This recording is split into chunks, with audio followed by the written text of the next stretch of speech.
Europa, Asia y empezamos por Estados Unidos, que decía, bueno, por fin la Fed movió ficha. ¿Cuál es vuestro escenario una vez que se ha empezado ya con este recorrido de los cortes de los tipos de interés que comenzó el pasado 18 de septiembre?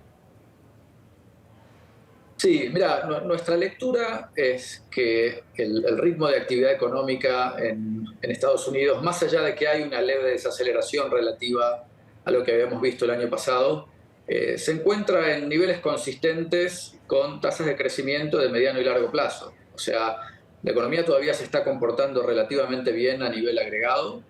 Hay ciertas dudas con respecto a divergencias en algunos segmentos, pero en términos generales vemos una economía relativamente sana.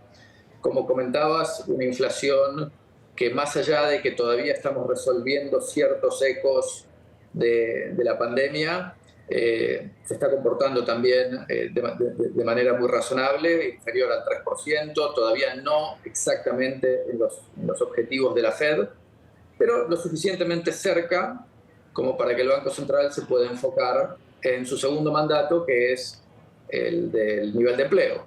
El mercado estadounidense los próximos meses en un sprint lo más rápido que puedas.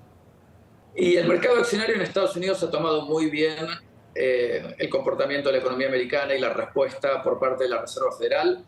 Creo que en este momento se encuentra un poco más en un momento de pausa.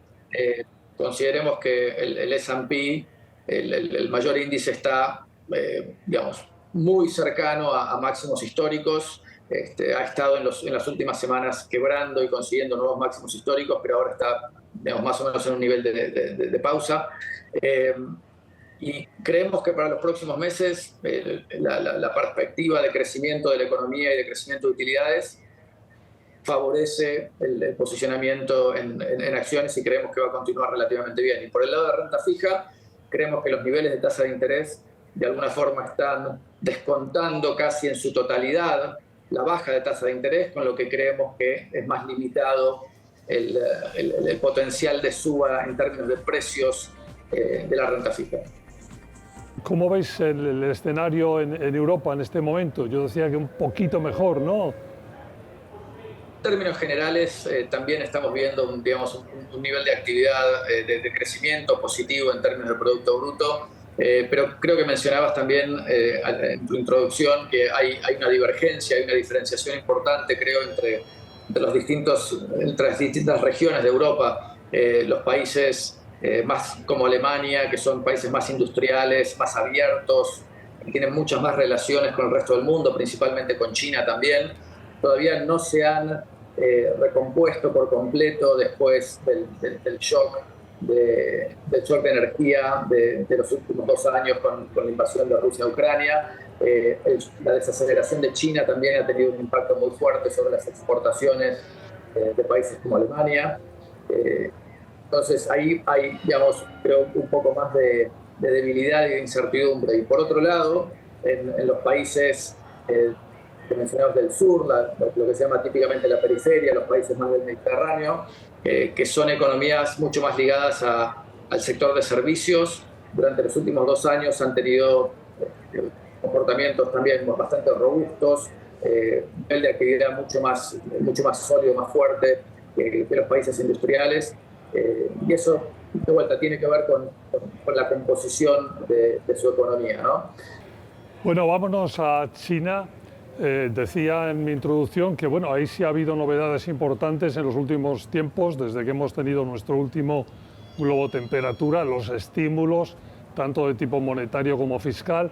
Y ahí la gran pregunta es, ¿qué esperáis? ¿Van a tener su impacto o no? Son muchos y son, yo diría que importantes, ¿no? No, sin ninguna duda. Si tuviéramos que cuantificarlo, este estímulo es probablemente cercano al 1% del producto en términos, digamos, cuantitativos. Y creo que el hecho de que hay un estímulo más concentrado por el lado fiscal, de vuelta, que es mucho más directo que simplemente recortar tasas de interés o mejorar liquidez. Y esto fue, recordemos también lo que hicieron los países de Occidente, Europa y Estados Unidos y Latinoamérica también. Este estímulo fiscal directo de generar, el hacer llegar dinero al individuo, es un efecto mucho más fuerte que simplemente recortar tasas de interés.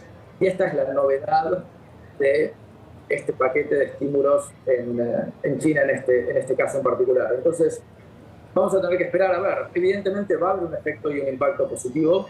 Nuestra expectativa continúa siendo, obviamente, que la economía durante el 2024 no llegue a alcanzar el 5% de objetivo de crecimiento que tenía el gobierno, pero claramente esto ayuda, no hay absolutamente ninguna duda de que va a tener un efecto positivo, pero como bien decís, vamos a tener que esperar a ver cuán positivo es ese efecto, porque también tenemos de vuelta Estados Unidos, las elecciones, los dos candidatos van a tener una política que de alguna forma es similar en cuanto a que van a tener cuidado con las relaciones comerciales con China, pero uno de los candidatos probablemente va a ser mucho más agresivo que el otro.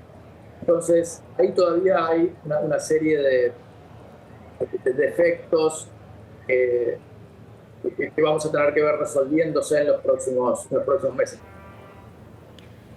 Bueno, el tiempo que nos queda en este bloque, Jorge, los mercados de China. En China ha habido un tirón hacia arriba en el mercado de valores importante, pero ¿qué tenemos que esperar en los próximos meses? Sí, obviamente hemos visto una corrección, una recuperación muy violenta de los valores de los mercados de acciones. La reacción inicial de la semana cuando se presentaron estos estímulos fue casi una suba del 25% en una semana. Eso hizo recuperar prácticamente 2/3 de lo que el mercado había perdido en los últimos 3 años, se recuperó en una semana.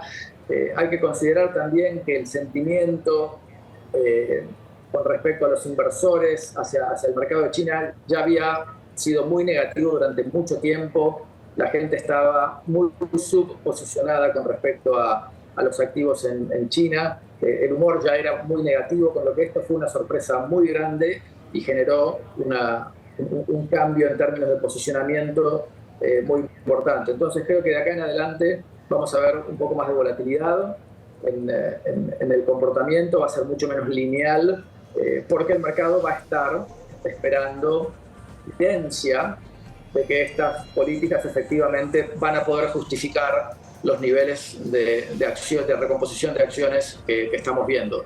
Inversión en City Global Wealth, y en este bloque decíamos que nos vamos a nuestra región.